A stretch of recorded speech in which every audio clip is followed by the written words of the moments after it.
Okay, so I'm gonna let you guys in on a little bit of a secret. Tracking dance videos isn't as complicated as people make it out to be.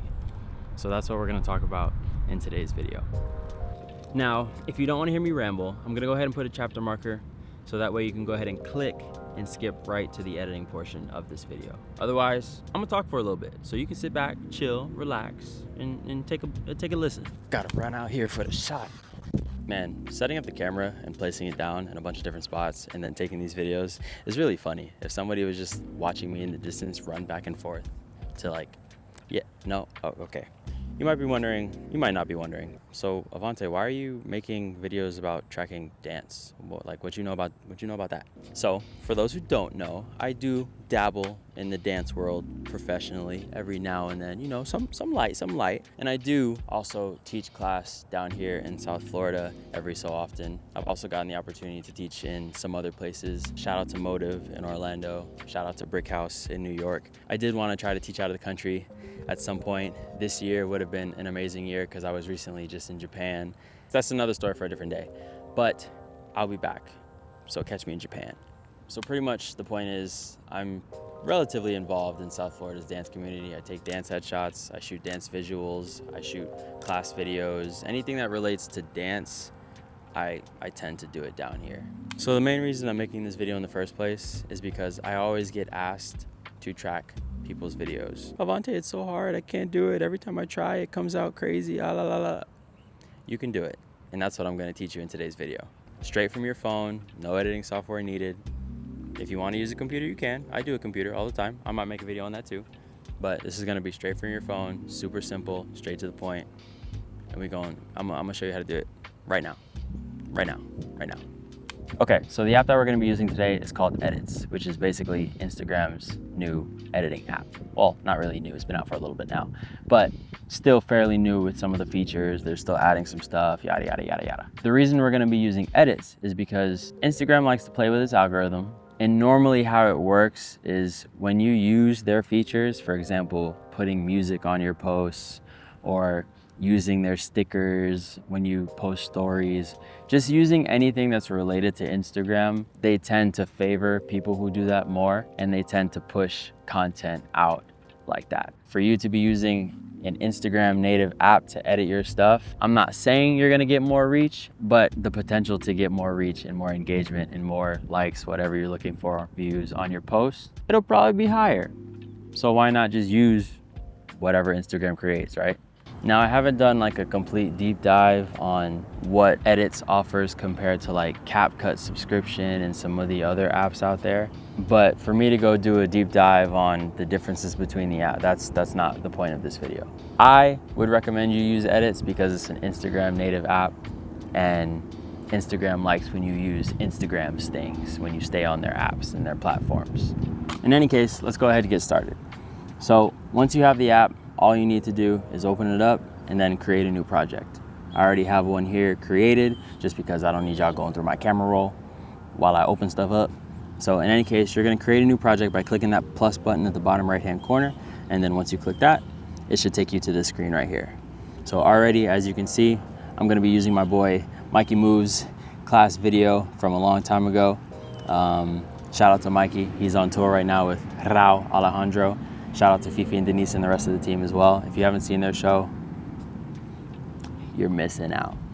In any case, we're gonna be using Mikey's video for today, just because I look at this video and it does move around a lot, and it'll be a pretty good showcase as far as like what you should do when it comes to something like this. So already, when you're here in this app, the first thing that I like to do is you're gonna go ahead and tap on the clip itself. It's gonna come up with this yellow box, and then you're just gonna zoom in, and you're gonna go ahead and fill the frame until it gets to like the edges and kind of sort of clicks in.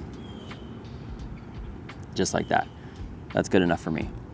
And then after that, I'm gonna go ahead and click off of that clip. I'm gonna go down to the bottom and you're gonna see text. I'm gonna click text. Now, I like to add a plus sign because I use that as like my center marker. So I scale that up and then I go ahead, put it in the center, scale it up some more, and just drop it right there. Now it's centered. That is my center point. That is gonna be my guide for where the video needs to be. Y'all can't hear it, but that bug tried to come for me real quick. In any case, once you have that there, you're gonna click back on the clip. And now what we're gonna be doing is we're gonna be doing something called keyframing. So from here, all you're gonna do is go ahead and click this little keyframe button. Boom, it should highlight. And basically on the timeline, it drops a little marker. You can see it right there. It highlights yellow right on the timeline. From there, what I like to do and what works best for me, which is gonna take a little bit of time, so you have to have the patience to do it. Every not couple of seconds, but every several frames, you need to place a marker. And so as you move this clip, it's going to automatically place a marker for you, but I pretty much do it every so often, so that way the sort of transitions between the movements stay consistent. Already, what I'm gonna do is I'm gonna just play the video, and then every so often, I'm just gonna go ahead and adjust the frame so that way it's centered with that marker. And then I click play again, it moved again, so I'm gonna go ahead and move it. Every so often, I'm gonna keep adjusting this keyframe. There's a fly on my shoe. Every so often, I'm gonna keep adjusting the keyframe. Oh, make sure you also extend this all the way to the end, so that way you can have the plus sign all the way there as your guide. Just go back, click on the clip, and then again, press play. Every so often, move it to center it. Again, move it to center it. And then I pretty much keep this throughout the entirety of the video. He moved again, I keep sliding. Moved again, I adjust a little bit, micro adjustment right there, yep. Keep it going, every time, you gotta keep going from left to right. So pretty much I do this for the entirety of the video. So this is what I mean about having to have patience. You have to just do it. And this video is like 56 seconds long. So I'm gonna do it for the whole thing. I'm gonna go ahead and skip a little bit throughout this portion because you don't need to see the whole 56 seconds of me doing this, but you sort of get the idea. You always wanna just keep moving as the video progresses and keep placing your keyframes as the video progresses and just keep adjusting it. You also gotta remember to just continue to try to keep going from side to side and try not to go up and down. You can go up and down if you're trying to play like that, but the goal is to keep it moving from left to right. But luckily, it has like this little locking feature, so that way it's really easy to kind of go left to right, and it's a little bit trickier to go up and down. You gotta put a little bit of extra oomph to go up and down. But once you finish going through it, this is what you're gonna do next. So you're gonna go back to this purple layer at the top, the plus sign. You're gonna go ahead and delete that. And then as far as export goes, I shoot all of my videos in 4K just so I can use them for multi-purpose usage. So I post my videos on YouTube, I post videos on Instagram. I don't like to have multiple files, so I just keep it 4K. I know there are like Instagram settings that people will say that you can use, but for me personally, I haven't run into any issue not posting it in 4K. You don't have to though, but just because I multi-purpose use them, I'm just gonna keep it 4K. So what I like to do is all my footage is already shot in 4K. I just like to switch these export settings. I go to 4K. I don't remember shooting this video in 30 frames per second. Usually I shoot it in 24, but I guess I shot this one in 30, so scratch that. Usually I shoot in 24. And then you can leave it HDR. And then from there, you're gonna click export. And then it's gonna do its thing. And then you can either upload straight to Instagram, which is super handy, or you can just download and save the video on your own. And then once it finishes downloading, you can go ahead and watch it and see the result.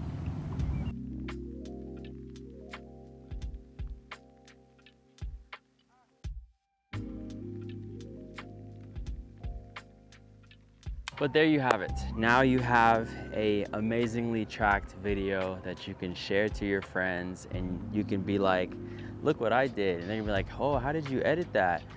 Watching Avante's tutorial. Wow, I am sweating. It's hot out here, man. Florida. In any case, my best recommendation for you is, if you want to be seen in a video, if you can, stand in the center. Avante, I'm hidden in the back. You can't really see me. I'm trying to track it. Can you do it for me? Well, you should have stood in the front. Stand in the front. Obviously, if you can, you know, if you're doing it with the choreographer or whatever the case may be, that's, you know, it might be a little bit different. You might have like a specific position. But yeah, man, with all that being said, I hope this little quick tutorial helps. If anybody asks me moving forward, I'm just gonna send them this video. Love y'all. I'm gonna catch you in the next one. Be sure to like, comment, subscribe, stick around. Go ahead and, you know, click in one of these places. It should pop up on screen, you know what I'm saying? I'm just talking right now. The video is probably gonna fade to black right now, but I'm gonna see you.